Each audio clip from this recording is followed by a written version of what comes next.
Part 1. The Journey Out to Sea. Santiago sails further out to sea, leaving the safety of the shore behind.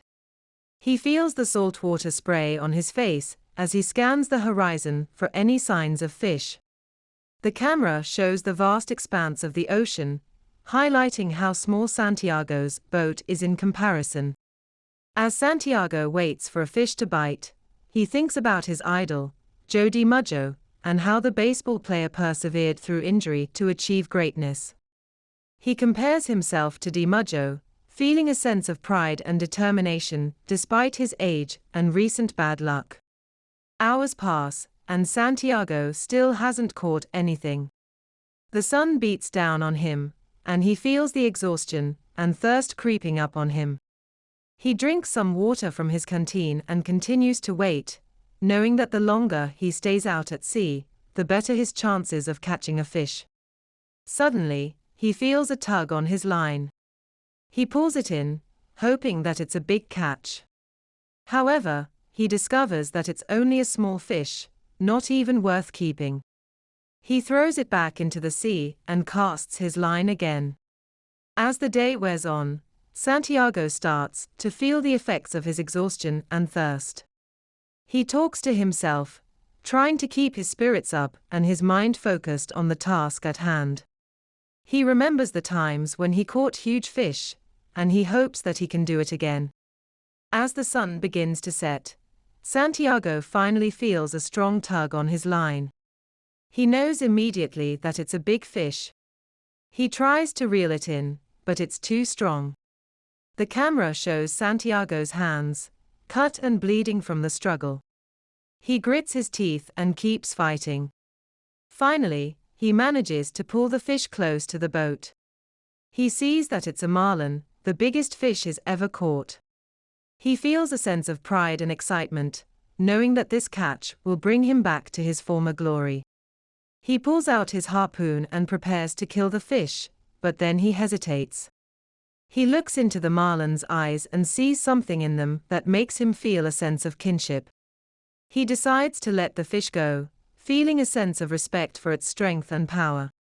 As he sails back to shore, Santiago feels a sense of accomplishment and satisfaction.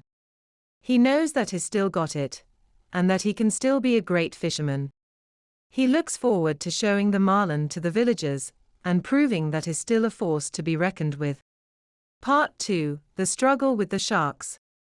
Santiago sets out on his journey back to shore with the huge marlin hanging from the side of his boat. He feels a sense of pride and accomplishment, knowing that he's caught the biggest fish he's ever seen. However, his victory is short-lived as he soon realizes that he's not alone. A pack of sharks, attracted by the scent of blood, begins to circle his boat. Santiago tries to fend them off with his oar, but they keep coming.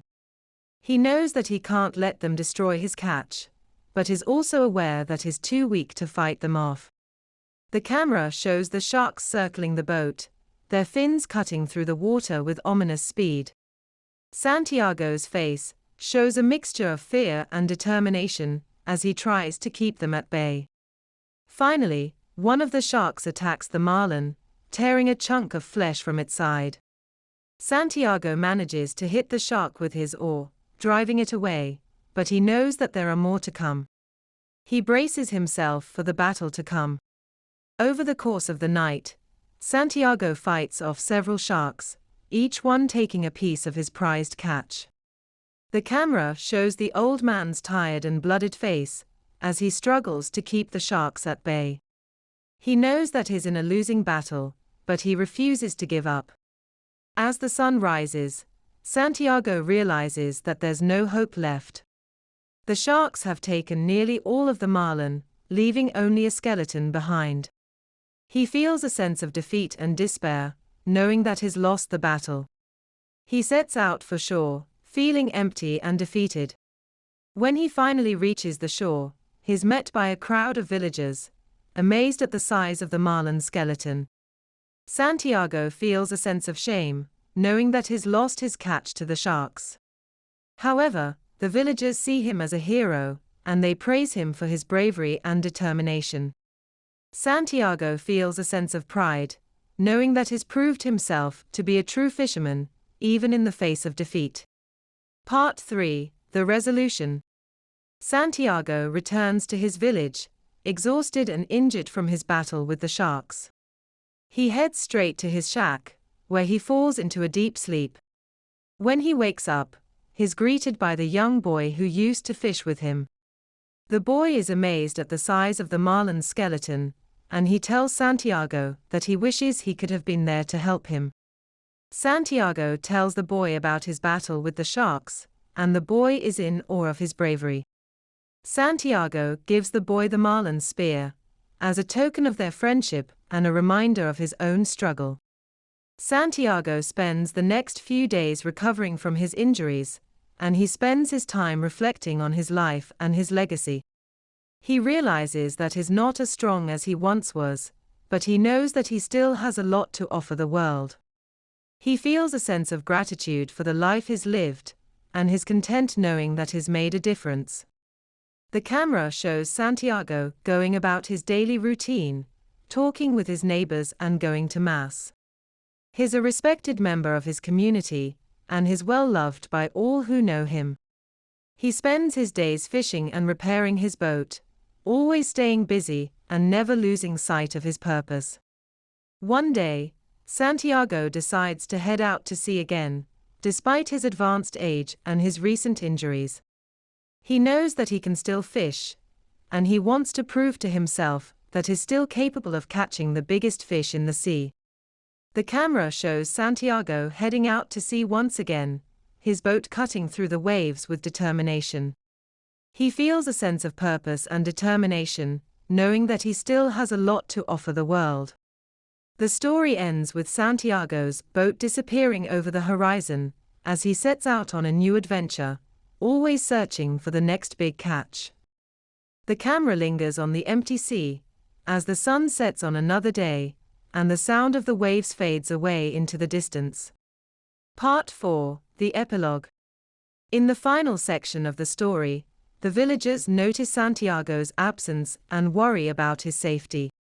They know that he's determined to catch the biggest fish, but they also know that he's getting older and more vulnerable. They begin to search for him, sending out boats to look for him and asking other fishermen if they've seen him. After several days of searching, the villagers finally spot Santiago's boat in the distance. They rush to meet him, and when they arrive, they see that he's caught another huge fish.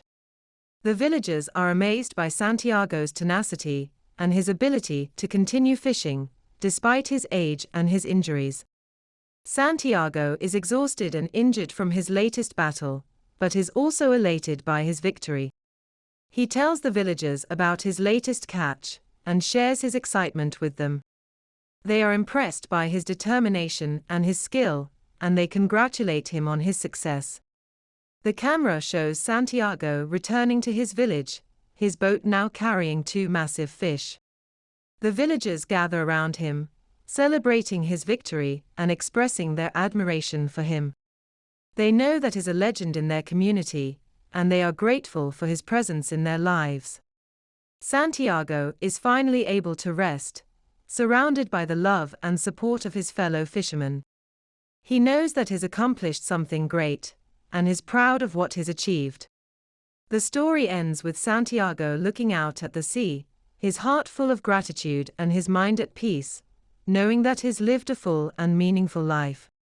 Part 5. The End. In the final part of the story, Santiago arrives back in his village with his 2 huge fish. The villagers are amazed by his catch and gather around him, congratulating him on his success. They are in awe of Santiago's determination and his ability to catch such a massive fish, despite his age and his injuries. As Santiago makes his way through the village, he notices that he's being followed by a pack of sharks. They are attracted by the smell of his fish and are determined to steal his catch. Santiago tries to fend them off, but they are relentless, and soon they begin to attack his boat. Santiago fights back with all his strength, using his knife to try to ward off the sharks. But there are too many of them, and they quickly overpower him. They tear apart his fish, leaving only the skeleton behind. Santiago is heartbroken, knowing that he's lost everything he worked so hard for. The camera shows Santiago returning to his village, empty-handed and defeated. The villagers are saddened by his loss and try to comfort him, but Santiago is too distraught to respond. He knows that he's failed in his quest to catch the biggest fish, and he feels like he's let himself and the other fishermen down. Despite his disappointment, Santiago knows that he's still a respected member of his community. He's earned the admiration of his fellow fishermen, and he's proven that he's still capable of great things, even in his old age.